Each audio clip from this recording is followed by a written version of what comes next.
Welcome, family. I'm gonna try to bring you some footage from the conference. Problem is the room is dark, so I have to have the lights on when I tape. And all right, peace, family. Self-soothe. How to calm ourselves down. My husband has this great story of this woman who he saw for a period of time, and all he did was teach her how to self-soothe every time some negativity came up. And one day she walked into his office and she said, I figured it out. He said, what? I figured out what went wrong. When I was a young girl, I was molested. I was pregnant. My family sent me away. I had my child.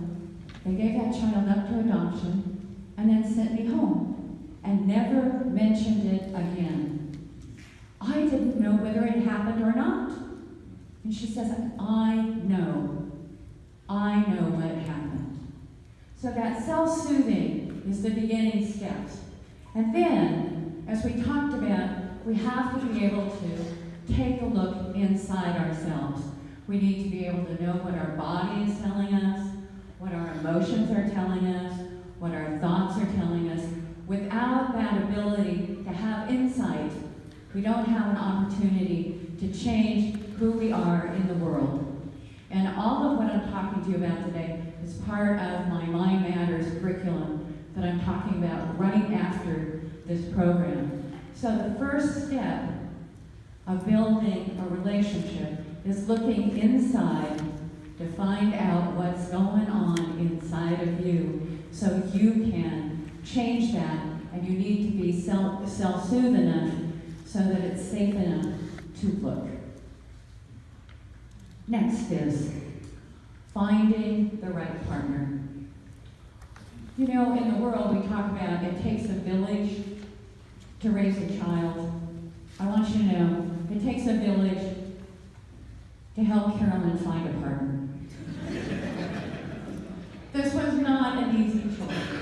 You know, we know from all the research that we have a way of recreating our family of origin over and over again in our primary relationship. And we have to do a lot of work to make a new decision. And that new decision, I can't count on my brain. My brain, you know, if you go to an Al-Anon meeting, they'll tell you, you put me in a room with 100 men, I'll fall in love with the 5 alcoholics that are there. You know, that's how it goes. So I needed a whole slew of people to help me. So I started with the experts. What do the experts tell you about finding a partner? Then my therapist, who gave me the best piece of advice, said, I said, how do you tell the good guys from the bad guys? And he looked at me and he said, you can't tell, can you? I said, nope. He said, the way you tell is when you tell the man how you feel, and then he goes out of his way to accommodate that. That's how you tell.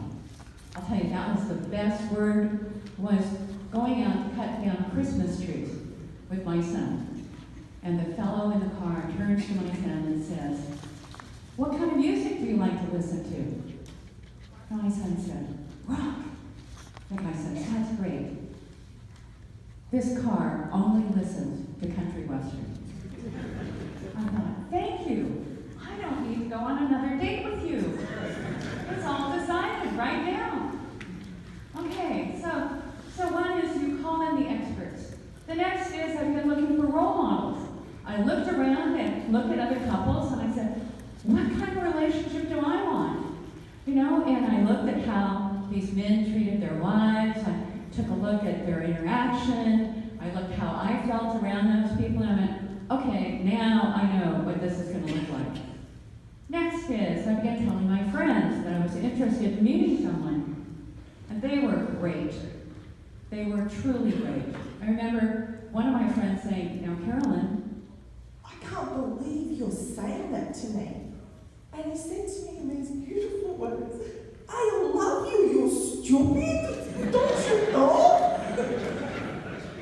And a tear came to his eyes and mine, and for the first time in 42 years of my life, I believed it with all my heart.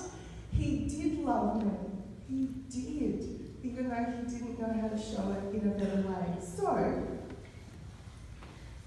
when I became a mum, People that came from Nigeria, Bolivia, and United Kingdom, so I got called mate by one person and beloved by another.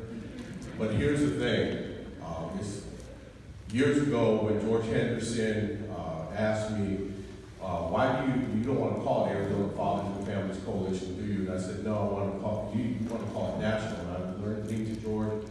I said, no, it's international.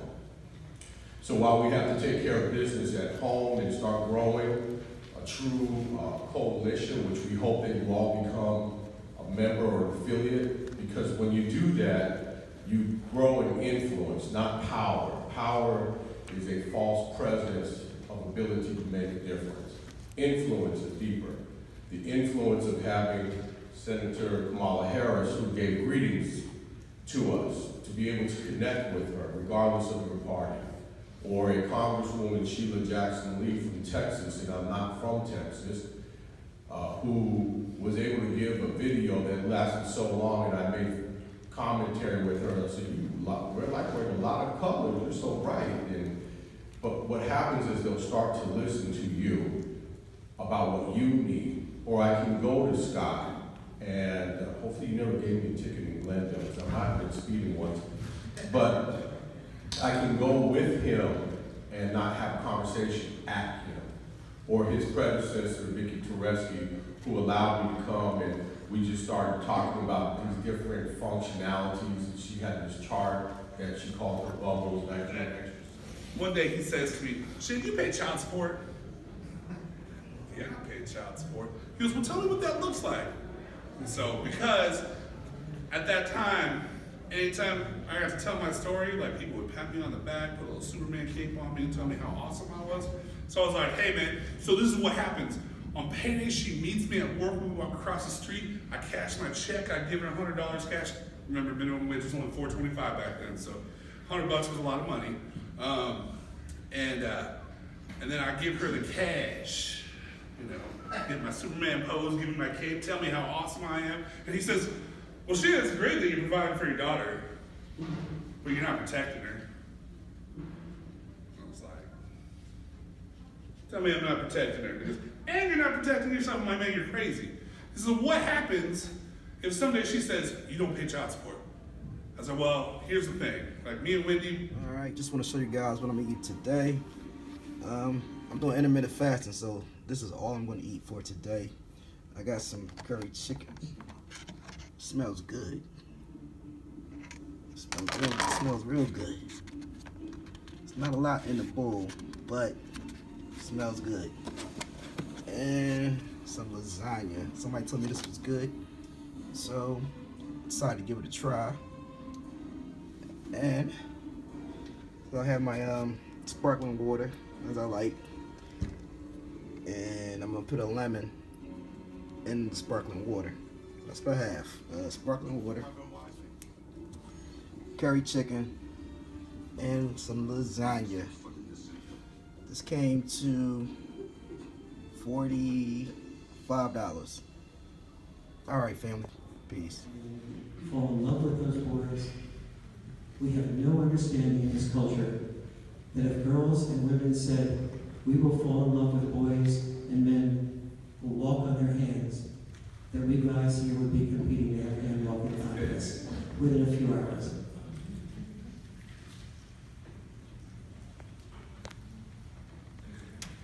We have to train our boys to understand something that I call the hero paradox. That boys learn to value themselves by not valuing themselves. We have to teach our sons that to notice how often there are social bribes to be disposable. Social bribes like being called a member of the elite when he risks his life in the Navy SEALs or the Marines, or becomes the varsity football player and risks concussions and spinal cord injuries and dislocated shoulders. The hero paradox is so deeply embedded in the psyche that a boy will forfeit his life even when there is no pay. In the United States, 76% of firefighters are volunteers. Those volunteers are about 99% men. What is the pay of a volunteer fireman? Zero pay. Well, there is actually 3 forms of pay: praise, respect, purpose.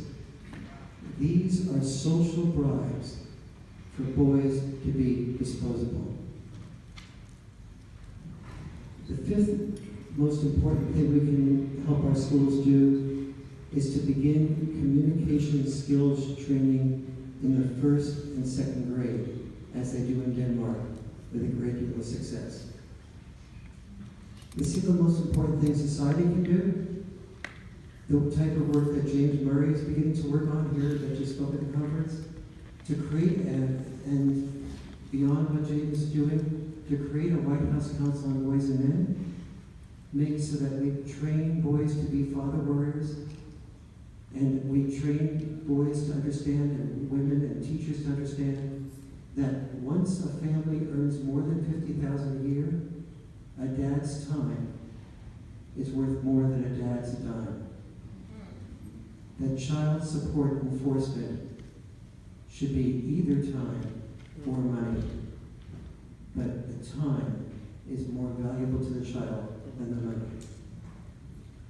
If you're into affecting society and you're democratic in your orientation, then we need to go to New Hampshire and Iowa and encourage the Democratic candidates to make father involvement a signature issue. If you're Republican in orientation,